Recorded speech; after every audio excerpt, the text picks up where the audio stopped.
Bonjour à tous, on commence cette revue de presse en France avec le Paris Saint-Germain et son trio positif au Covid-19. Le club champion de Ligue 1 a reconnu hier que 3 joueurs ont été testés et se sont révélés positifs. Il s'agit de Neymar, Ángel Di María et Leandro Paredes. Une contamination qui aurait pu avoir lieu à Ibiza où plusieurs joueurs parisiens ont passé quelques jours de repos, à l'instar de Mauro Icardi et de Keylor Navas. Very bad trip s'amuse l'équipe ce jeudi. L'information fait aussi les gros titres du Parisien qui parlent d'un Neymar et du PSG mis en quarantaine. Le quotidien donne plus de détails dans ses pages intérieures expliquant que la contamination des 3 joueurs a jeté un vent d'inquiétude sur le club francilien. En Italie aussi, le cas Neymar fait les gros titres comme ici avec le Quotidiano Sportivo. Le journal transalpin compare Andrea Pirlo et Antonio Conte. Les coachs pourront se livrer une bataille finale dantesque grâce notamment au calendrier de Serie A. En effet, la Juventus accueillera l'Inter pour l'avant-dernière journée de championnat. Une rencontre pour délivrer le titre final? Réponse dans quelques mois. Neymar est également en couverture du Corriere dello Sport et le quotidien italien fait lui aussi l'opposition des entraîneurs, cette fois avec Pirlo et Gattuso. Car les deux anciens milieux de terrain de la sélection italienne vont s'affronter dès la 3e journée, un Juve Napoli qui fait donc déjà saliver la presse. Toujours en Italie, c'est Luis Suarez qui fait la couverture de la Gazzetta dello Sport. Le journal au papier rose explique que l'attaquant uruguayen fuit le Barça et part bien en direction de Turin. Un accord aurait été trouvé entre Suarez et la Juve, et le journal se met ainsi à rêver d'un énorme trident. Cristiano Ronaldo d'un côté et Paulo Dybala de l'autre, et donc Luis Suarez en pointe pour composer un impressionnant trio d'attaque. D'ailleurs, son ancien coéquipier Arthur à Barcelone lui fait un petit appel, à peine déguisé, affirmant qu'il est un grand buteur. Selon Tuttosport, c'est sûr, Arthur appelle Suarez. A noter aussi que le milieu brésilien a donné son avis sur son nouvel entraîneur, Andrea Pirlo.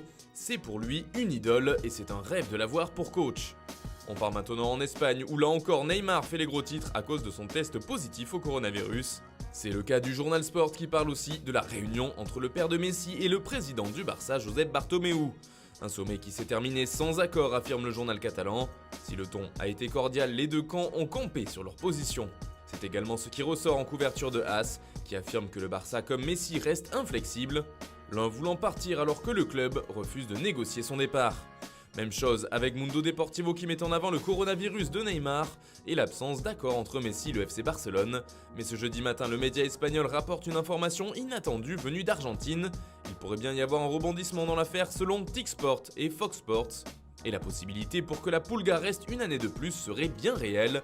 Il y aurait même 90% de chances qu'il reste, selon le journaliste de TIC-Sport. Affaire à suivre. En Angleterre, Dean Anderson fait beaucoup de bruit car le portier a eu des mots forts suite à sa prolongation avec Manchester United et son choix de rester pour se battre pour la place de gardien des Red Devils. Il envoie au passage un sacré message à David De Gea comme le rapporte le Daily Star. Je ne veux pas ne pas jouer après ma saison dernière, je suis si proche maintenant, donc je ne vais pas abandonner, je vais mettre la pression. Je respecte David, il a été un serviteur phénoménal pour le club et sinon l'un des meilleurs de ces dernières années. Le portier espagnol est prévenu, la saison prochaine il devra se battre pour la première place dans les buts de Manchester United. Henderson fait aussi la une du Daily Mirror qui fait dans le jeu de mots et titre La fin est proche, mais en changeant The End par le début du nom du gardien britannique. Le tabloïd rapporte aussi les récentes déclarations de Gareth Bale à propos du Real Madrid. C'est également ce que met en avant The Times en une des pages sport. Là aussi le journal fait dans l'humour en parlant du Gallois comme d'un joueur qui fait se dresser les cheveux sur la tête. J'ai essayé de partir l'année dernière mais ils ont tout bloqué à la dernière seconde.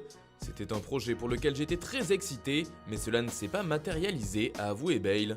Avant d'ajouter, j'ai un contrat, tout ce que je peux faire c'est d'aller de l'avant sur ce que je veux faire et j'espère que quelque chose arrivera. Si des clubs anglais étaient intéressés, c'est quelque chose que je regarderai évidemment. Les équipes de Première Ligue sont donc prévenues, l'attaquant du Real Madrid ouvre la porte à un retour en Angleterre. Voilà, c'est tout pour ce matin, bonne journée à tous, on se retrouve dès ce soir pour un nouveau journal du Mercato.